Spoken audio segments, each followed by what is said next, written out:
বিকেলবেলা একটু বাজারের উদ্দেশ্যে বেরিয়েছিলাম, দেখলাম ঠিক রাস্তার পাশে কি যেন একটা দোকান এত সুন্দর একটা চমক দিচ্ছিল, তো ভাবলাম একটু কাছে যাই, গিয়ে দেখি।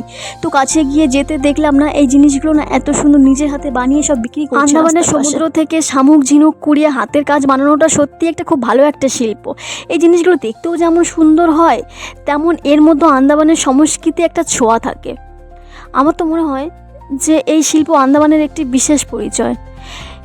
এই মানে সমুদ্র থেকে শামুক ঝিনুকগুলো কুড়িয়ে একটা ভালো সুন্দর এত সুন্দর হাতের কাজ করা সত্যি একটা মানে অসাধারণ ব্যাপার। তাদের হাতে যেন একটা জাদু আছে। সাধারণ সাধারণ ঝিনুক দিয়ে একটা অসাধারণ জিনিস তৈরি করে। একটা সুন্দর একটা জিনিস দেখলে সবার একটা মতামত থাকে, কারোর কিছু বলতে ইচ্ছা করে। তো আমাকে যদি বলতে বলা হয় তো আমি একটাই কথা বলবো যে তাদের এই শিল্পকলা আন্দামানের ঐতিহ্যকে যেন আরও বেশি সুন্দর করে তোলে। সত্যি আমার তাদের প্রতি অনেক শ্রদ্ধা এবং অনেক ভালোবাসা। এখানে আরও অনেক জিনিস আছে, হয়তো আমি ভালোভাবে তোমাদেরকে দেখাতে পারছি না।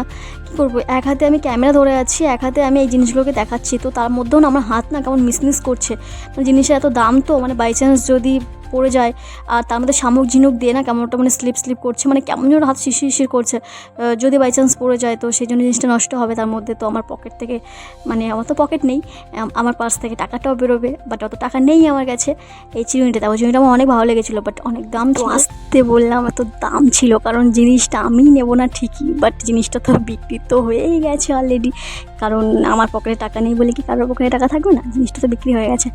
এইবার দেখো এদিকে, আমার অনেক যোগ্যতা ছিল, এগুলো দিয়ে আমার ঠাকুমা না পাতি, তারপরে ধামা, তারপর চাল মাপা কৌটো এইগুলো বানাতো। তারপরে এদিকে এটা এটা কি, এগুলো দিয়ে আমি ছোটোবেলায় রান্নাবাটি খেলতাম। আমার রান্নাবাটি খেলার ঝিনুক আন্দামানে কিনা বিক্রি হচ্ছে।